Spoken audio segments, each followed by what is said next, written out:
तो चलिए अब हम लोग खबरों के खेल में आपको बताते हैं एक करके कौन सी खबरें जहां पर स्टॉक में एक ज़बरदस्त सेक्शन देखने को मिल रहा है। सबसे पहले मारुति सुजुकी की बात करते हैं, क्योंकि ऑटो सेल्स के नंबर्स लगातार आ रहे हैं। आपके सामने स्क्रीन पर देखिए 2,36,000 यूनिट्स की जो है जनवरी में बिक्री होती हुई देखी है, और अब तक के आप मंथली सेल के हिसाब से देखें तो सबसे ज़्यादा देखने को मिल रही है। यहाँ पे स्टॉक जो है ग्रीन टेरिटरी में यहाँ पर बिहेव कर रहा है। पहले दबाव था, लेकिन अब जो है ग्रीन टेरिटरी में आ गया यहाँ पे। इसके अलावा आप देखिए घरेलू बिक्री कितनी हुई है, 1.78 लाख यूनिट्स जो है वो बिक्री होती हुई दिखी है। इसके अलावा ओएम्स की बिक्री का आप देखें यहाँ पर तो वो भी करीब 7,643 यूनिट जो हैं वो बिकती हुई दिखी है। यहाँ पे एक्सपोर्ट के मोर्चे पे कंपनी ने क्या स्थिति दिखाई है वो भी आपको बताए थे। यहाँ पर 51,000 यूनिट जो है रिकॉर्ड हाई पर जो है एक्सपोर्ट के मामले पहुंचता हुआ दिखा है यहाँ पर। इसके अलावा अगर जनवरी 2025 में देखें तो कुल बिक्री कितनी हुई है वो आपके सामने है, 2 लाख करीब 12,000 यूनिट्स जो हैं ये हैं। तो सर एक तो मारुति सुजुकी हो गया, साथ में मैं इसमें जो है टाटा जो है पैसेंजर व्हीकल जो है वो जोड़ देता हूं सर। कल इसके नंबर्स आए थे, सेल्स नंबर काफ़ी शानदार रहे थे, स्टॉक में एक अच्छी बढ़त देखने को मिली थी। इन दोनों ऑटो शेयर्स में क्या करना चाहिए? सर दोनों में व्यू पॉजिटिव है।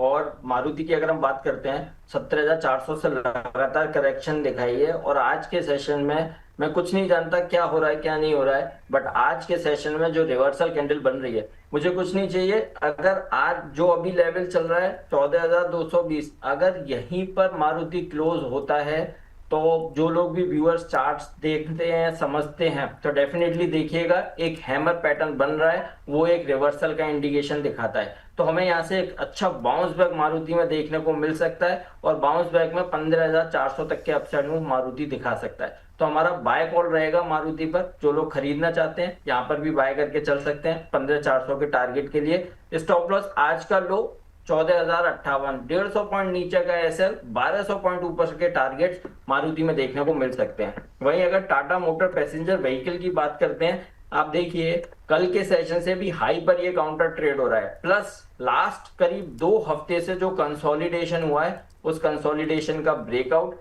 टाटा मोटर्स पैसेंजर व्हीकल में देखने को मिल रहा है, और बहुत अच्छे वॉल्यूम के साथ बाइंग नजर आ रही है। बिल्कुल रैली स्ट्रेच करेगा 380 और 390 तक के upside move Tata Motors passenger vehicle में नजर आते हैं। बाय करने की सलाह है, पोजीशन है होल्ड करके चलिए। स्टॉप लॉस रहेगा 348 का। ठीक है, चलिए लगे हाथों देखिए दोनों चीज़ें वो हो गई। अब हम लोग आगे बढ़ते हैं यहाँ पे और MIC इलेक्ट्रॉनिक्स की बात करते हैं।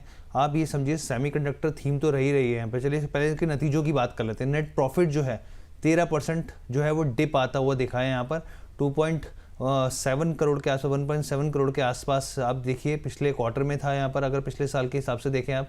और इस क्वार्टर में जो नंबर्स आए यहाँ पे 1.88 करोड़, यानी कि 13% का डिप है। सेल्स के हिसाब से देखें यहाँ पर तो आप ये समझिए शानदार बढ़त देखने को मिली है। यहाँ पे 12 करोड़ से बढ़कर 90 करोड़ पर आ गया, 600 मतलब आप समझिए कि 60% से ज़्यादा का जंप यहाँ पर दिखा रहा है। OPM के हिसाब से देखिए आप Q2 के हिसाब से, क्योंकि क्वार्टर हम लोग Y-on-Y के हिसाब से यहाँ पे Q2 के हिसाब से आप देख लेते हैं यहाँ पे, तो 10% से एक गिर गया यहाँ पे और 4.40% पे आ गया। अब मैं अपने दर्शकों को बताऊँ इसके गिरावट जो नंबर्स है वो बहुत खास रहे नहीं है, लेकिन उसके बावजूद स्टॉक में एक तेज़ी दिख रही है। क्यों दिख रही है? यहाँ पे सेमीकंडक्टर थीम को लेकर, यहाँ पे चाहे वो CG पावर हो, MIC इलेक्ट्रॉनिक्स हो, ये ऐसे स्टॉक्स हैं जो सेमीकंडक्टर को लेके यहाँ पर सरकार की तरफ से, वित्त मंत्री की तरफ से कुछ ऐलान होते हुए दिखे थे। अब जो है वो पॉजिटिव टेरिटरी में यहाँ पर ट्रेड करते हुए दिख रहे हैं। सर MIC इलेक्ट्रॉनिक्स में क्या किया जाए? देखिए MIC इलेक्ट्रॉनिक में अच्छा चार्टिकली नजर आ रहा है, और रिसेंटली 34 रुपए 33 रुपए के लो के बाद जो 42 रुपए तक का बाउंस बैक है, बहुत अच्छा बाउंस बैक चार्ट्स पे नजर आ रहा है। रैली स्ट्रेच हो सकती है, 50 रुपए तक के अपसाइड मूव दिखा सकता है। कोई खरीदना चाहता है यहाँ पे बाय रिकमेंडेशन है, 42 CMP है, खरीदारी करने की सलाह है। 50 रुपए तक के अपसाइड मूव देखने को मिल सकते हैं। स्टॉप लॉस रहेगा 38 का। ठीक है सर, आगे हम लोग बढ़ते हैं कि खबरें लगातार आई जा रही हैं यहाँ पे। और अगर मैं आपको बात करूँ यहाँ पे इंसेक्टिसाइड्स इंडिया की शेयर की, ये एक शेयर है जिसमें 2% का डिप देखने को मिल रहा है यहाँ पर। क्यों देखने को मिल रहा है? क्योंकि नंबर्स जो हैं वो बहुत ज़्यादा खास रहे नहीं हैं यहाँ पे, और यहाँ पे मैनेजमेंट की तरफ से भी अगर आप यहाँ पे देखें तो रेवेन्यू जो ग्रोथ गाइडेंस है वो कट होती हुई देखिए यहाँ पे। इंसेक्टिसाइड्स इंडिया शेयर जिसकी हम लोग यहाँ पे बात कर रहे हैं यहाँ पर, और आप ये देखिए करीब करीब अब थोड़ा सा संभला है, हालांकि 2% की गिरावट रही है। नतीजे में अपने दर्शकों को बताऊं तो यहाँ पर जो है बहुत खास आए नहीं थे, और ख़ास तौर पे जो प्रीमियम प्रोडक्ट्स की ग्रोथ है उसको लेकर जरिए भले ही मैनेजमेंट जो है वो आश्वस्त हो, लेकिन जो नंबर्स हैं वो बिलो द एक्सपेक्टेशन है, और इसी वजह से स्टॉक में दबाव देखने को मिल रहा है यहाँ पे। और ख़ास तौर पे जो मैनेजमेंट की कमेंट्री हो जाती है कि भाई आगे के हिसाब से रेवेन्यू जो पाथ है वो पॉजिटिव उनको हिसाब से नहीं दिख रहा है कि जो नंबर्स हैं वो अचीवेबल हो। सर कैसे देख रहे हैं स्टॉक में? देखिए, इंसेक्टिसाइड्स इंडिया की अगर हम बात करते हैं तो चार्टिकली तो वीक नजर आ रहा है और हर लेवल पे स्टॉक में करेक्शन देखने को मिल रही है। थोड़ा सा बाउंस ये काउंटर दिखाता है, हिम्मत दिखाता है, लेकिन उसको दबा दिया जाता है। हायर लेवल से सप्लाई देखने को मिलती है और फिर स्टॉक में नया लोग बनते हुए नजर आते हैं। तो व्यू नेगेटिव है। आने वाले दिनों में ये काउंटर करीब 570 रुपए से 550 रुपए तक की डाउनसाइड दिखा सकता है, तो एग्जिट करने की सलाह होगी। आने वाले दिनों में और करेक्शन बन सकती है। ठीक है, बजाज हाउसिंग फाइनेंस की बात करते हैं। यहाँ पर कंपनी देखिए पेडिग्री बहुत ही शानदार है, लेकिन स्टॉक जो है ऐसा फंसा रखा है, यहाँ पर कंसोलिडेशन का ज़बरदस्त फेज देखने को मिल रहा है, नतीजे आने जा रहे हैं। और उससे पहले आप ये देखिए स्टॉक में गिरावट देखने को मिल रही है। अपने ऑल टाइम हाई से 188 रुपीज़ था इसका ऑल टाइम हाई, वहाँ से 53% नीचे आ गया है शेयर।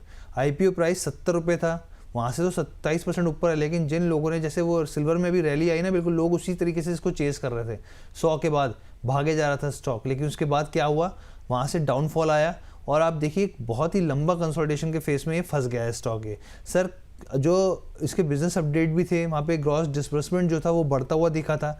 एसेट अंडर मैनेजमेंट जो AUM है उसमें 23% की बढ़त आई थी। लोन एसेट्स की बात करें यहाँ पर तो उसमें भी एक ठीक ठाक स्थिति जो है देखने को मिली थी। आपका क्या मानना है और कितना नीचे जाएगा? देखिए, अभी और नीचे जा सकता है। 80 रुपए तक की डाउनसाइड इस काउंटर में हो सकती है, क्योंकि इस काउंटर में भी जब चेस करके बाइंग की गई थी तो वो सारे जो लोग ऑलरेडी बायर्स हैं वो जब तक इसमें इन्वेस्टेड रहेंगे, स्टॉक में रैली नहीं बनेगी, उनके पोजीशन एग्जिट होने के बाद ही आएगा। तो इसलिए सीधे सीधे बोलेंगे 80 रुपीज तक की ये करेक्शन दिखा सकता है। जो स्ट्रॉन्ग इन्वेस्टर है डेफिनेटली 1.5 से 2 साल के नजरिए से आप लेके बैठ जाइए, तभी आपका पैसा बनेगा। अगर महीने 2 महीने का आप नजरिए से बाय कर रहे हैं या होल्ड करके बैठे हुए हैं तो स्टॉक में भी और करेक्शन आ सकती है। ठीक है, तो ये जो चीज़ है एक और हो गई। अब एक और खबर के बारे में आपको जानकारी देते हैं। पावर ग्रिड के ऊपर स्टॉक में ज़बरदस्त 5% की तेज़ी दिख रही है। यहाँ पे क्यों दिख रही है? क्योंकि कंपनी की तरफ से अर्निंग कॉल हुई थी, और अर्निंग कॉल में साफ तौर पे जो गाइडेंस है FY26 को लेकर यहाँ पे जो है वो बढ़ता हुआ दिखा है कैपेक्स को लेकर। यानी कि कंपनी जो है, जो सरकार की बात थी भाई रीस्ट्रक्चरिंग कर रहे हैं वो PFC REC को लेकर, अब देखिए जो पावर कंपनीज हैं वो भी अपने कैपेक्स प्लान को बढ़ा रही हैं यहाँ पर। जी सर बताइए प्लीज़। बिल्कुल, देखिए जिसका हम वेट कर रहे थे 24,900 के पास निफ्टी आ गया है और हमें लगता है 24,900 के नीचे निफ्टी जाना नहीं चाहिए।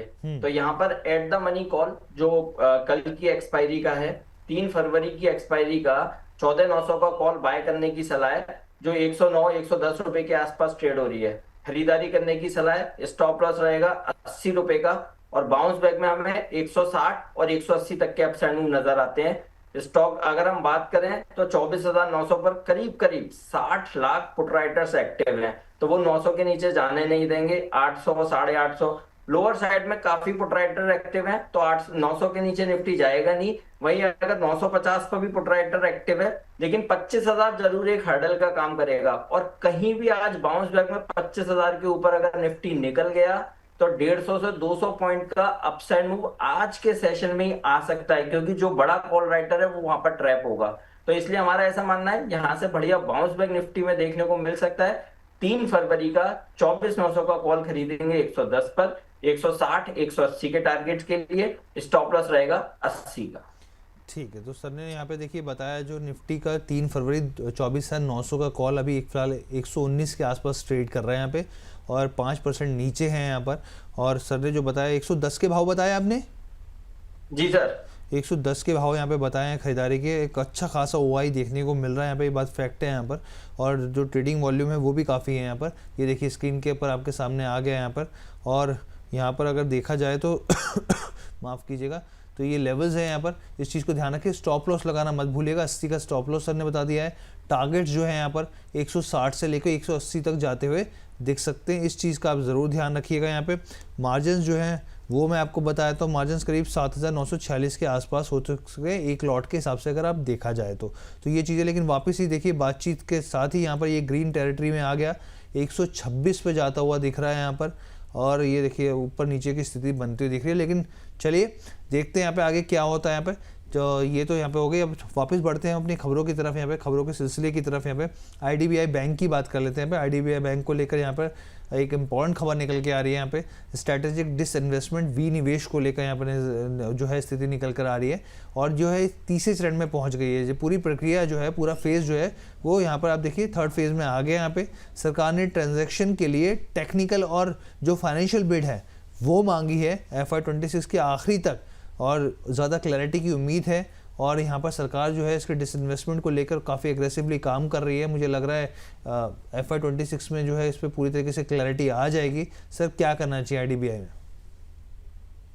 देखिए आईडीबीआई में व्यू पॉजिटिव है और यहाँ से अच्छा बाउंस बैक दिखा सकता है, क्योंकि जो भी हेल्दी करेक्शन आईडीबीआई में होना था वो देखने को मिल चुका है। तो हमारा व्यू पॉजिटिव है। 97-98 के आसपास आईडीबीआई बैंक ट्रेड होता हुआ नजर आ रहा है। खरीदारी करने की सलाह है। बाउंस बैक में पहला टारगेट बनेगा 107 रुपए, 107 निकाल दिया, उसके बाद 112 तक के अपसाइड मूव नजर आएंगे। जिसके पास पोजीशन है होल्ड करके चलिए, नया बाय भी करके चल सकते हैं। बहुत छोटा सा स्टॉप लॉस है, 3 रुपए नीचे का एसएल है, 95 के एसएल से होल्ड एंड बाय करने की सलाह है।